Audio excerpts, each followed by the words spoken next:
Please rotate your phone.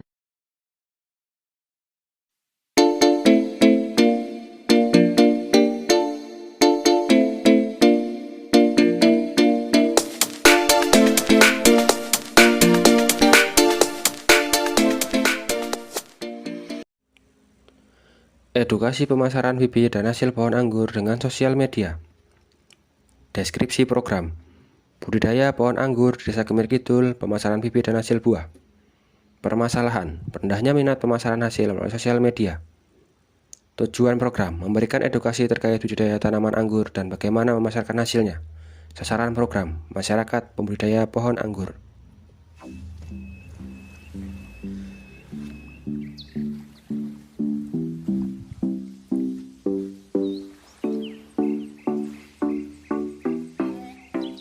Fenomena tren budidaya pohon anggur yang terjadi di Desa Gemir Kidul memberikan banyak manfaat bagi warga sekitar, di antaranya yaitu menciptakan kegiatan yang bermanfaat, menambah penghasilan warga pembudidaya, dan menjadi tren ekowisata tingkat desa.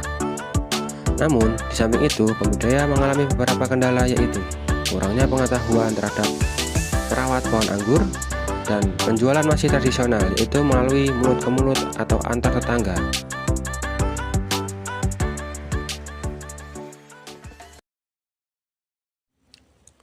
Sebelum masuk pada metode pemasaran melalui sosial media, sebaiknya kita pahami dulu perawatan yang baik pada budidaya pohon anggur guna mendapatkan hasil yang maksimal. Yang pertama, siapkan lokasi tanam.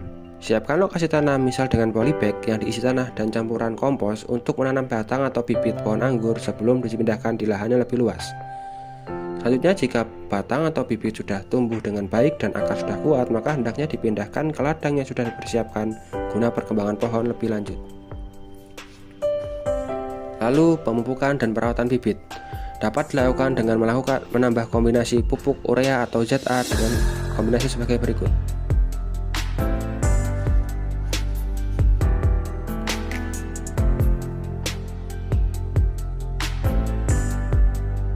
Lalu untuk perawatan rutin dapat dilakukan dengan cara memangkas bibit atau batang yang sudah mati sehingga pohon lebih bersih dan perkembangan lebih maksimal.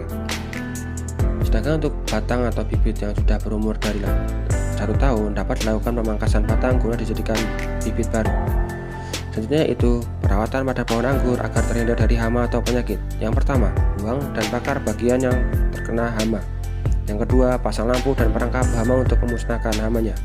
Yang ketiga, buang buah yang sudah rusak. Yang keempat, berikan nutrisi dan sanitasi yang baik pada pohon anggur guna perkembangan lebih maksimal. Selanjutnya yaitu pemanenan. Proses panen dilakukan setelah pohon berusia 8-12 bulan dan buah berikutnya akan panen 1-2 kali dalam setahun tergantung pada pangkas buah dan varietas anggur. Lalu bagaimana memasarkan hasil dan bibit pohon anggur melalui sosial media? Perkembangan teknologi saat ini sangatlah pesat, dapat dilihat dari perkembangan sosmed dan marketplace yang bisa membantu penjualan suatu produk. Contoh yang paling populer di Indonesia yaitu Facebook, Instagram, Twitter, TikTok, YouTube, dan Google. Untuk marketplace sendiri ada Shopee, ada Bukalapak, dan Tokopedia. Namun di sini akan dijelaskan beberapa cara simpel untuk memasarkan produk, yaitu melalui sosial media dengan cara menyiapkan produk yang berkualitas, paparkan produk dengan baik, kembangkan iklan berbayar, dan juga konsisten serta kendalikan postingan. Yang pertama, menyiapkan produk yang berkualitas. Produk yang akan kita jual tentu harus menyajikan visualisasi produk pada postingan sehingga menyajikan foto yang jelas, berkualitas tinggi sehingga menjadi daya tarik konsumen. Selanjutnya yaitu paparkan produk dengan baik. Memaparkan produk secara jelas dan lengkap bagaimana kelebihan atau kekurangannya menjadi tarik tertentu dan menjadi nilai tambah di mata konsumen. Konsumen akan lebih percaya dan tertarik untuk membeli produk yang kita jual, dan saat produk yang terjual maka itu suatu pencapaian terhadap apa yang sudah diusahakan selama ini. Selanjutnya yaitu kembangkan iklan berbayar. Dalam mengembangkan iklan ada banyak macam iklan berbayar, misalnya seperti Facebook Ads, Instagram Ads, Google Ads, dan lain-lain. yang mampu meningkatkan jangkauan promosi online kita dan dapat menjangkau masyarakat luas. Selanjutnya yaitu kendalikan postingan. Kendalikan postingan maksudnya yaitu kita rutin mengontrol apakah konten promosi yang kita buat sudah tepat sasaran atau justru malah tidak sesuai yang kita inginkan. Lalu konsisten atas promosi yang dijalankan untuk mendapatkan hasil yang maksimal. Selanjutnya itu strategi penggunaan Facebook, Instagram, dan Marketplace. Yang pertama, Facebook.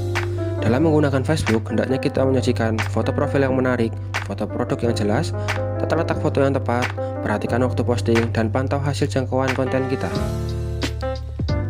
Yang kedua, Instagram.